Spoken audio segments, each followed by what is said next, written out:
This is Akashvani. In the program Money Talk, now we bring you a discussion on understanding the impact of tariffs on Indian trade and economy. The participants are Dr. Ajay Sahai, Director General and Chief Executive Officer, Federation of Indian Exports Organization, and Sarabjeet Kaur, Anchor. For the past couple of weeks, the world over has been grappling with turmoil and turbulence.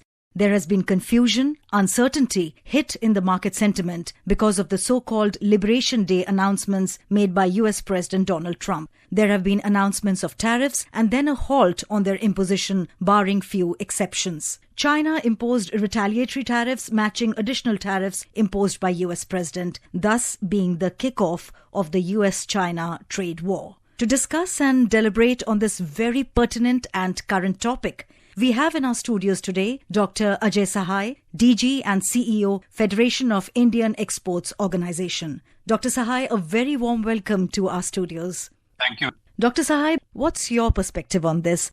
I think Indian economy is by and large driven by the domestic demand. Export contribute to little over 18% of the GDP, and therefore, while we are facing huge headwinds in the global trade, to a large extent, we are insulated from these developments so far as economy is concerned. But definitely, export as a segment is extremely important, and probably in the last few years, when you are looking into the spectacular growth of GDP, export did contribute to such growth. And therefore, from that perspective, these developments are vital.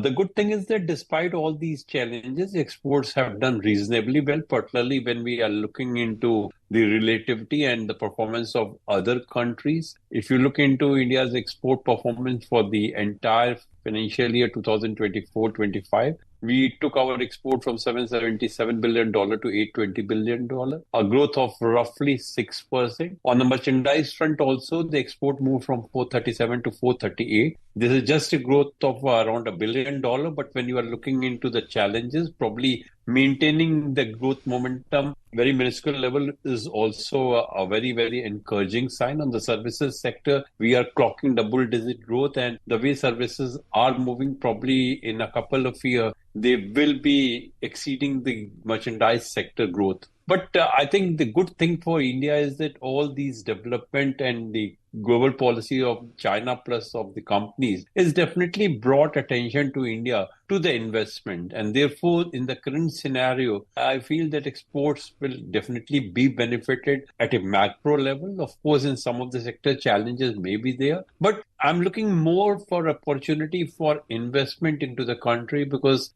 this trade war and the levy of varying reciprocal tariffs will probably prompt the global companies to have the manufacturing base in many countries. And since China is, of course, off the radar, Vietnam has saturated. So definitely the attention will come to India. All that is required that we encash on this opportunity. Dr. Sahai, we may say that, in a comparison to other countries, for India, the picture till now does not seem to be so gloomy. If you look into exports, some challenges in some of the segments of labor-intensive sectors have been faced. For example, gems and jewelry has taken a hit because the global sentiments were down. But if you look into the sunrise sectors of export, whether it's machinery, electrical, electronics, pharma, we are clocking double-digit growth. And in all these segments, including medical and diagnostic equipment, we are outpacing the global growth of imports. And that's why our share is increasing. Dr. Sahai, we may say that, India may not be directly in the line of fire in the US-China trade war, but we remain vulnerable due to the unpredictability of the situation. What's your perspective on this? How do you foresee the impact of this volatility on the Indian economy? You have rightly said there may not be that much impact on trade. There may be more impact on markets, more volatility in the currencies. And that is something where we probably have to see in which way it goes. We are seeing sometimes the depreciation of rupee for a day or so, sometimes the appreciation of rupee, sometimes the markets are on a downward trend, then they jump. But probably when I'm looking into Indian share market, I think with DII, domestic investor, putting so much of money, to a large extent, we have insulated the market. But on the currency front, definitely the challenges remain, though we are of the view that in the long term, India will be one of the few countries who will be a huge gainer. And I think we are working in that direction. I do agree that some kind of the challenges are there. Uncertainty is there. Long-term planning is an issue. But when a country like China has been hit so badly, and China's export to US is around $500 billion. We tend to gain when China vacates the market. There may be a couple of other countries also who will be competing with us. But as an organization, we did a very close analysis of India's exports to US, where we are competing with China. And when the good thing is that in most of these segments, we tend to gain, and we may be gaining much from other countries also. So while I agree that the volatility will be there, uncertainty will be there, investor will also looking into these kinds of the so-called discouraging trend also. But despite few hiccups which may be there, probably the long-term growth story of India is still intact. Dr. Sahai, you mentioned about, the mood of investors. So Trump's surprise decision to pause certain tariffs has created uncertainty, leading investors to reassess their positions and contributing to the dollar's decline. This has lifted investor sentiment to some extent in an otherwise gloomy environment. What's your comment on this?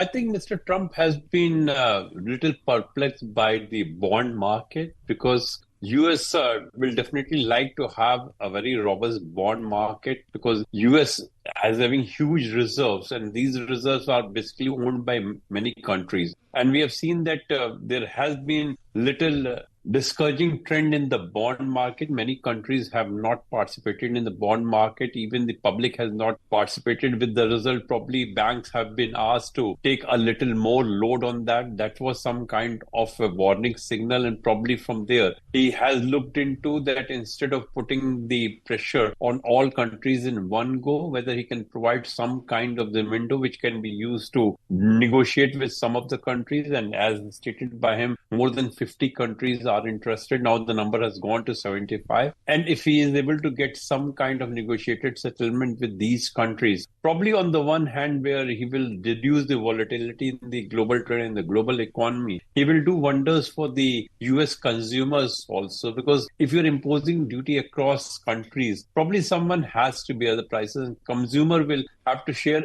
a fair burden of that. Though, of course, both importer and exporter will also absorb that. So when I'm looking into his decision, probably it's a good decision. And for a country like India, which is already having the early mover advantage, as we have initiated our bilateral tariff arrangement with the US as early as February, we are moving at a much speedier pace. And that's why we may be a gainer. And I hope that within the 90 days, we may not be having the entire agreement in place, but some tranches of the agreement, particularly in the tariff front, may be there so that the certainty remains. As of now, definitely there is pressure to the extent possible. Everybody wants to ship the goods within the 90 days because the certainty is there. Nobody knows whether BTA will be concluded, whether US will be given further deferment or not. But because of that, there is little pressure on the logistics also. But I'm very clear that we are moving ahead with the BTA, and therefore for India, the certainty is much more. And that's the feedback which we are receiving from the US customers also.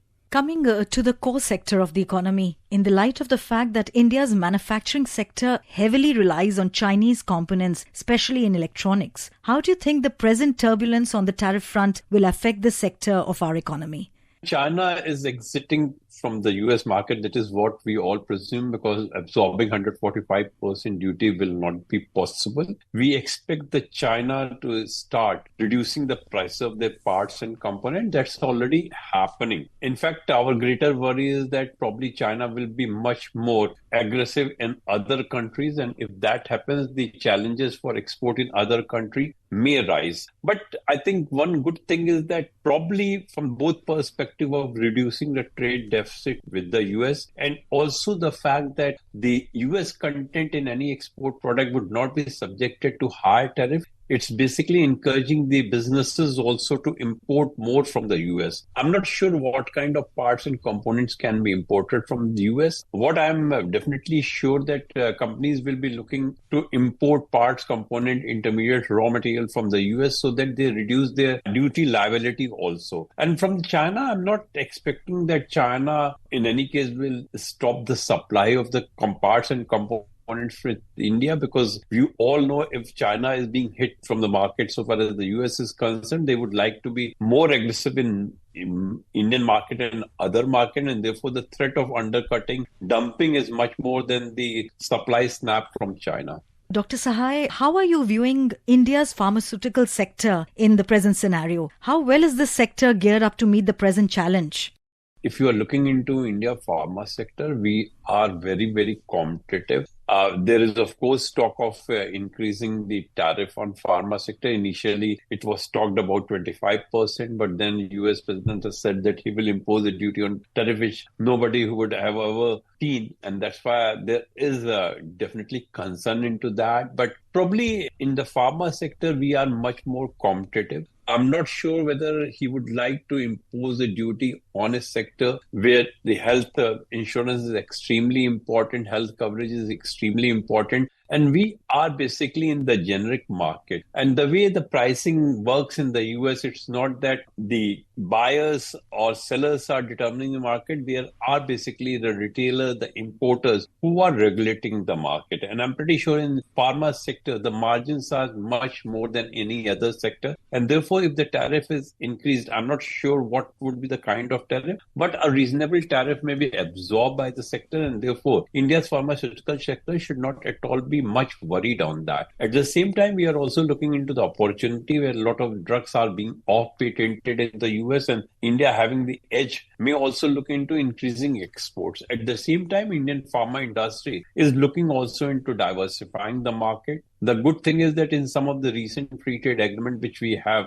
now gone, we have already incorporated provision that if the drug is particularly approved in country like US, EU or Australia, Canada, these countries will be providing expeditious clearance to the Indian companies, and within a time frame of roughly 3 months, the approval will be there. So probably that will provide much more relief also if very high tariff comes on the pharma sector, though I personally feel that it may not be sustainable looking into the health cost into the US. Dr. Sahai, of late it is being observed US is tightening restrictions on semiconductor exports to China, targeting high-performance chips that power AI systems and advanced computing. In response, China is threatening to cut off exports of rare earth elements that are so essential for everything from EVs and smartphones, missile guidance systems. India is trying to build its own chip manufacturing capacity. In the present scenario, how do you view the future of India's chip manufacturing capacity?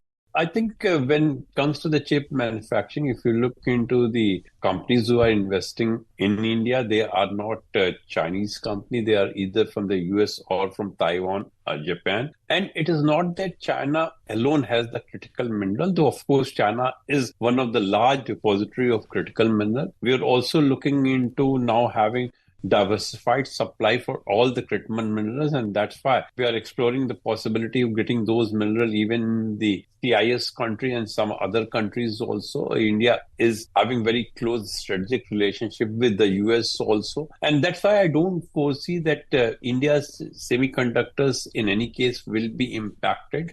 Dr. Sahai, as is said, every black cloud has a silver lining. Is it true that India's IT and tech services industry could stand to gain? Is there a possibility that American companies, wary of rising costs and instability in China, may accelerate outsourcing to India?